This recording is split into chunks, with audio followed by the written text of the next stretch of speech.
Hi everyone, today I'll be doing a discussion on a piece that I created inspired by the Abstract Expressionist period, and I'll give a little bit of information about the period, and then I'll go into some information on my piece and the process of creating this work. So just about the Abstract Expressionist period, it was this movement in America and the United States during the 1940s, and it was an interesting period because it was one of the first times where a real big art movement happened, and it wasn't in Europe, it was in America, and it subsequently had an effect on Europe. Instead, it was usually the other way around, but so it changed with this movement. The Abstract Expressionist period happened as a result of, it was a reaction, like most movements, it was a reaction against what came before, and in this case it was the realist period or movement. So these artists, the artists during this period were people like Pollock, Rothko, Still, de Kooning, and so on, and these people all were born around the 1900s, and so they had actually lived through most of these really dark times in recent human history. So the periods that they lived, the things that they lived through and saw during their lifetime while they were still really young were like World War I, World War II, the Great Depression, and even the stock market crash. So all of these things had an effect on these artists. They didn't want to just paint like the working class and so on, like the realists were painting. They instead wanted to kind of express those emotions that they were having, and so instead of painting about those things, they wanted to use the painting process more as a medium of expression in terms of just the process and not the subject matter, if that makes sense. So some of the themes that they wanted to explore were like things like personal psychological battles, the pursuit of spiritual comfort, the struggle between man and nature, and things like that. So it was a lot of mental, psychological things, not so much material things. As in most art is a result of the environment. So those things all happened as a result of those things that the artist lived through, being like World War I, World War II, and so on. So some of the emotions they wanted to convey were things like outrage, sorrow, and joy, all of those emotions in strong and pure forms. So they didn't want to beat around the bush, they really wanted to be direct about it. And the actual painting process became something really visceral and dynamic, and so the actual process was more celebrated instead of course the final result was also a big deal, but a lot of it was about the process. So while I was researching this movement to create my piece, the thing that stood out to me the most was that visceral reaction during the painting process, where the process itself means a lot. So you put a lot of emotion and energy into it, and so that's what I'll be explaining from now. So for this piece titled Hanging in the Balance, I started off with an unprimed canvas. And yeah, I started with an unprimed canvas, and I started smearing paint onto the canvas. So I used black and white, and I didn't, instead of using brushes, which was another thing that the Abstract Expressionists practiced, they didn't limit themselves to like brushes and the usual painting tools and mediums. So I didn't have an idea of what I wanted, but I just smeared paint onto this surface with my hands, and I used different tools to just create texture and so on. So I'll just talk about the finished piece, and then I'll get into more of the process. So for this piece, I created a composition which it's mostly a diagonal line, a very strong diagonal line, and inset is this rectangular shape that's like a mirror of the entire picture space. And the color scheme is mostly achromatic, with the exception of those areas of gold. And I use a lot of different mediums in the work, like spray paint, emulsion paint, acrylic paint. I even use some ink and glue and so on. I also use paper in the process. So again, at the beginning here, I was just smearing paint. I wasn't sure exactly what I wanted. I didn't have like a set image that I wanted in my mind. So I was smearing paint around. I added areas of torn paper. And at this point, I was getting kind of frustrated because what I was trying to convey and what I was like planning to convey was frustration mostly.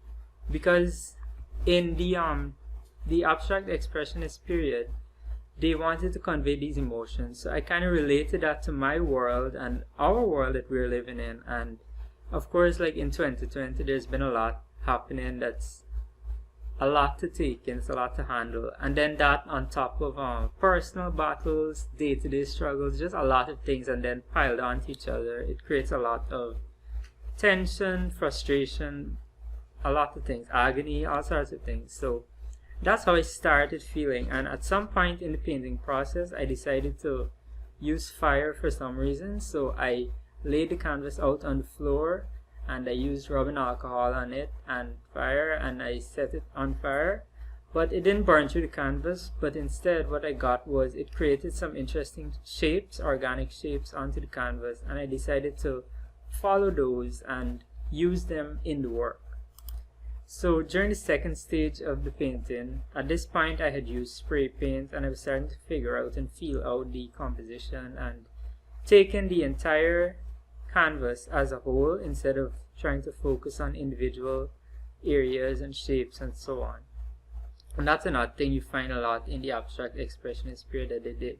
They treated the entire canvas, the entire picture space as equal almost. They didn't try to create individual things and objects on the canvas.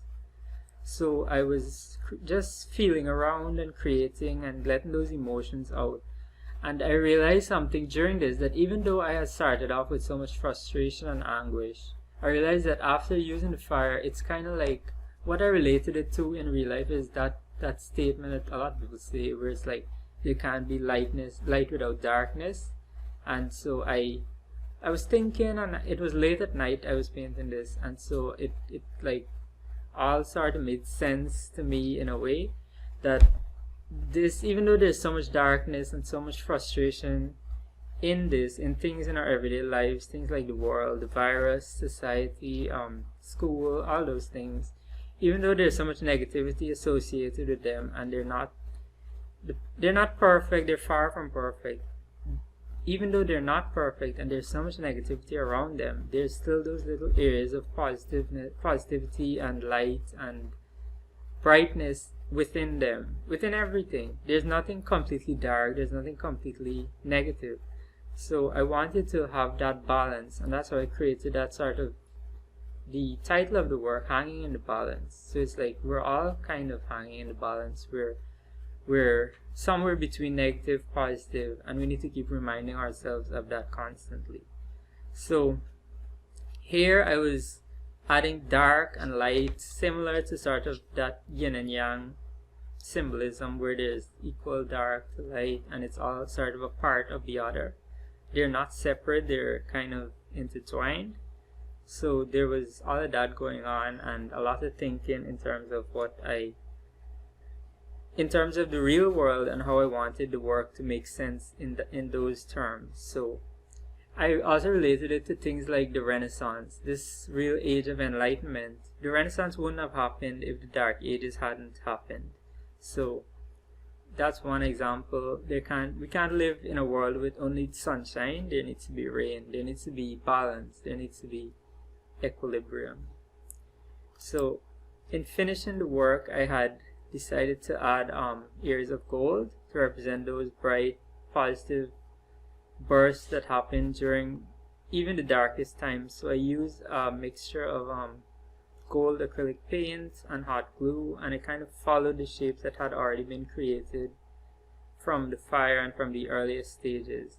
So that created some texture on these areas here with the hot glue and gold paint. And also the application of paint in this area, for example, was done using a palette knife, so it's raised from the surface, and I added areas of ink using pens and markers and so on to create interest and to convey those emotions that I was feeling, that mixture of emotions.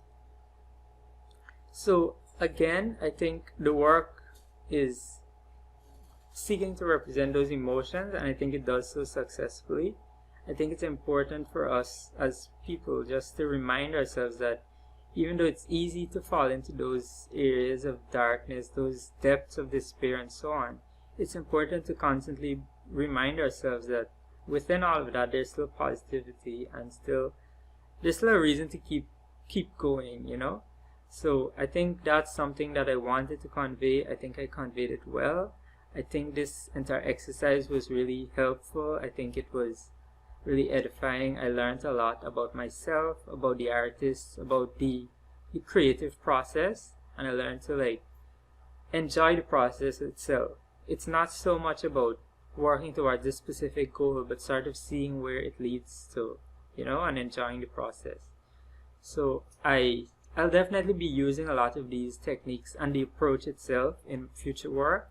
It's something that I'll be trying to incorporating into my work and making it all sort of meld together as I develop my own personal expression, my own language, my own way of expressing myself through my art.